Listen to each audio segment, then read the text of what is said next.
Senantiasa ingat namanya. Ini karena ini orang hebatnya orang Islam ini. Siapa namanya? Urwah. Urwah bin Zubair ini orang hebat sekali dalam agama Islam. Beliau pertama kali menulis sejarah Nabi Muhammad SAW. Saya mau kasih kalian cerita, mungkin waktunya sudah mau habis juga ini. Ya, masih lama. Urwah ini pernah suatu waktu di zaman Bani Umayyah ada seorang pemimpin bernama Al-Walid ibni Abdul Malik, seorang khalifah pada masa itu. Namanya siapa? Al-Walid ibni Abdul Malik. Dia mendengar tentang seorang ulama yang hebat bernama Urwah, maka dia berniat untuk memberikan hadiah. Wah, ini ulama Masya Allah, istiqamah, rajin mengajar, rajin memberikan ilmunya kepada siapapun yang ada. Maka khalifah mengirimkan surat kepada Urwah, wahai Urwah, kami di negeri Syam, pada masa itu agama Islam kiblatnya negeri Syam, tempat khilafahnya, ibu kota umat Islam pada saat itu di mana? Di negeri Syam, di Damaskus. Kalau sekarang di Suriah, dulunya Romawi. Kalau zaman Abbasiyin itu mereka lebih ke Persia, di mana? Di Irak. Pada zaman Bani Umayyah mereka di Damaskus, di Suriah. Dikirim surat, hai ulama, saya mau antum datang ke tempat ini karena kami mau membahagiakan antum. Antum itu orang yang banyak berjasa bagi umat. Maka yang namanya orang ikut kepada pemerintahan, selagi pemerintahan tersebut saleh, maka dia ikut apa kata khalifah tersebut, dia ikuti. Ini hadiah daripada Allah Subhanahu wa taala, diumrohkan, dihajikan. Bismillah. Dia ambil hadiah tersebut, tiket tersebut ke negeri Syam. Sampailah dia di pertengahan jalan, ternyata kakinya kesakitan. Khalifah mengatakan, bawa sahabat-sahabatmu wahai Urwah, bawa anak-anakmu wahai Urwah. Maka Sayyidina Urwah membawa beberapa sahabatnya dan anak yang paling dia cintai. Anak yang paling dia cintai dia bawa. Di pertengahan jalan kakinya sakit, tidak tahu kenapa, tidak bisa berjalan. Lalu dipijit, kalau kata sekarang diurut kali ya, salah urat atau apa gitu ya, capek perjalanan jauh. Maka ternyata tambah dipijit tambah sakit. Dicari tahu kenapa ini, disuruh berdiri nggak bisa berdiri. Akhirnya dibopong sampai ke negeri Syam. Khalifah nggak enak hati, ya Allah, ini orang saya mau bahagiain kok malah datang tambah jadi sakit, jadi sedih, jadi lupa dong akhirnya. Orang kan kalau misalnya kita mau bahagiain, ternyata di tengah jalan ada kecelakaan atau apa, yang diingat akhirnya apa? Kecelakaannya. Yang diingat yang nggak enaknya. Maka Khalifah nggak mau tahu, ini harus diobatin.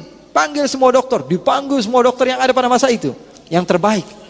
Ternyata setelah diperiksa oleh sebagian dokter tersebut, dikatakan bahwa ini penyakit nggak bakalan hilang kecuali kalau dipotong kakinya.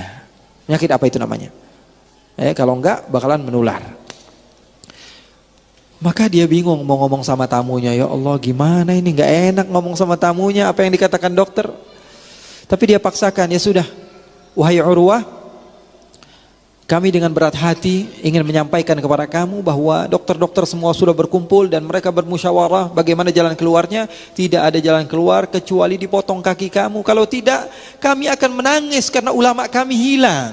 Ulama kami akan wafat, ulama kami akan meninggalkan kami. Lebih baik dipotong wahai Urwah. Kata Sayyidina Urwah, semuanya milik Allah. Kaki saya milik Allah, tangan saya milik Allah, kepala saya milik Allah. Kalau memang Allah berkehendak, Allah Subhanahu wa ta'ala mampu mengambilnya. Jangankan kaki saya, nyawa saya Allah ambil, itu adalah haknya Allah Subhanahu wa ta'ala. Maka sebagian di antara mereka mengatakan, wahai Urwah, nanti malam ketika kamu waktu istirahat, saya akan berikan air sedikit. Air apa itu kata Urwah? Air tersebut terbuat dari khamr, sehingga kalau kamu minum, kamu akan melupakan bahwa kami telah memotong kaki kamu. Dibiusnya dengan benda yang haram. Kata Urwah, saya tidak akan pernah mau hal tersebut. Walaupun nyawa saya diambil, lebih baik nyawa saya hilang dibanding saya minum sesuatu yang dimurkai oleh Allah.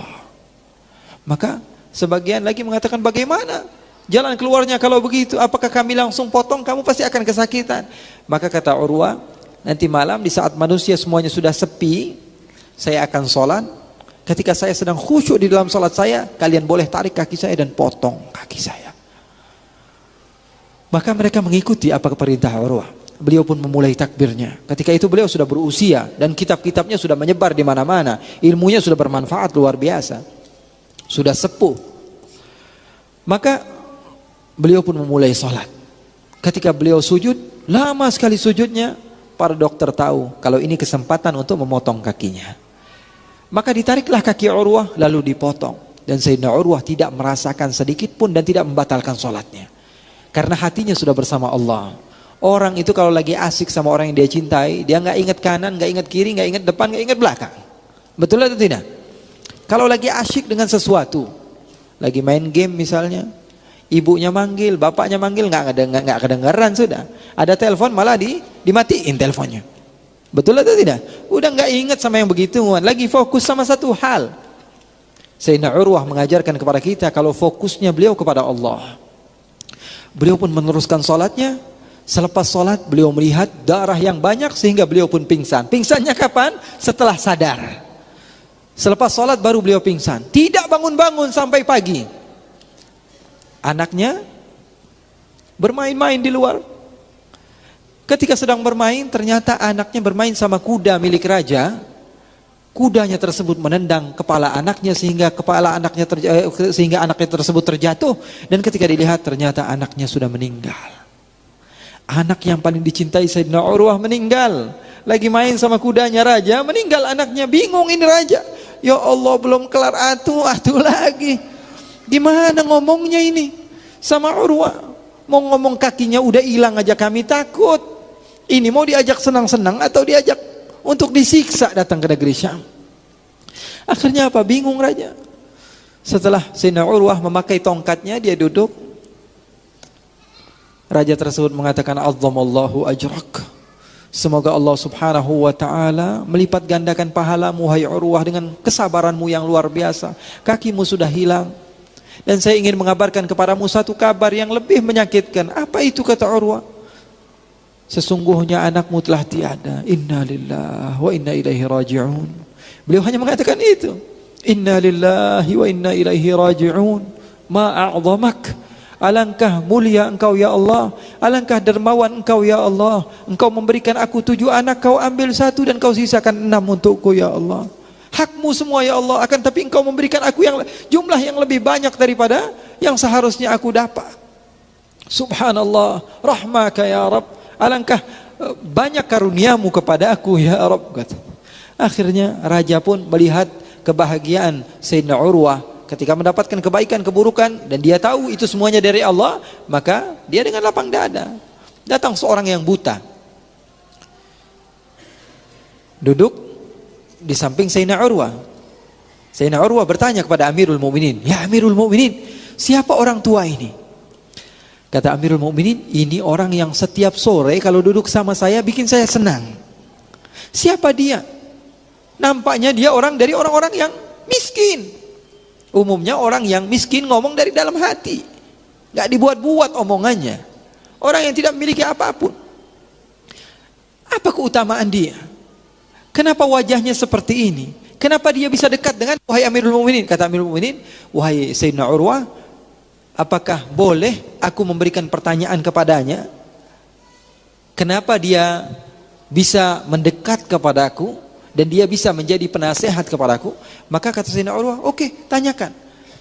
Maka ditanyakan, wahai si buta, kamu ceritakan kepada Urwah apa yang kamu telah lalui daripada pedihnya kehidupan. Maka dia pun menceritakan, wahai Urwah, saya ini orang asli Syam, saya ini orang asli Romawi.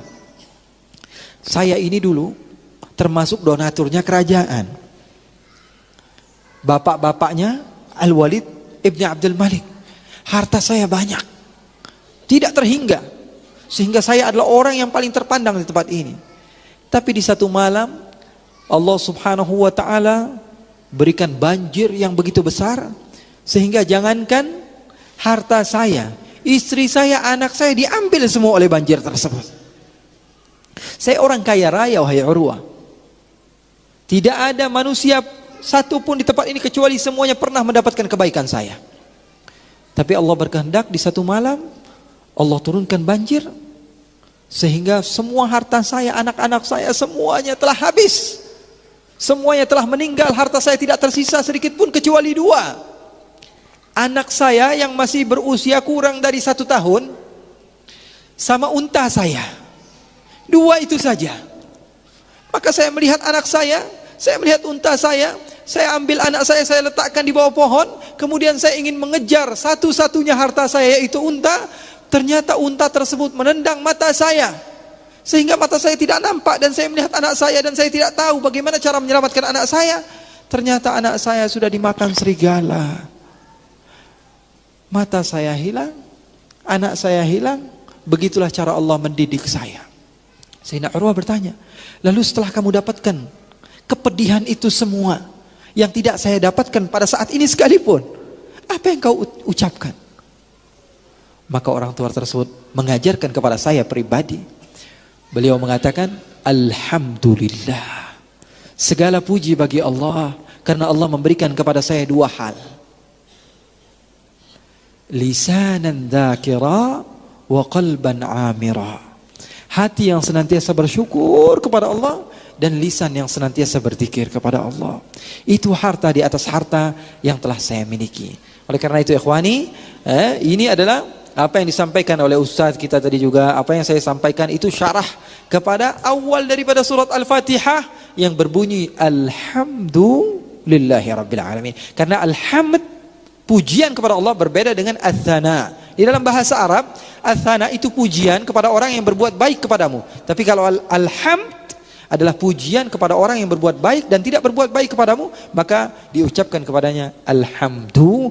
Dan alhamdu menggunakan alif lam yang artinya listighraq. Artinya apa? Semua bentuk pujian hanya milik Allah Subhanahu wa taala dan tidak ada siapapun yang dipuji atas kebaikan atau keburukan kecuali Allah Subhanahu wa taala. Yang baik datangnya dari Allah, yang buruk datangnya dari kita, dan segala sesuatu itu adalah ciptaan Allah. Akan tapi Allah senantiasa dipuji daripada hal yang menurut kita baik atau buruk sekalipun, dan insyaallah ini menjadi manfaat bagi kita semua. Amin ya rabbal alamin.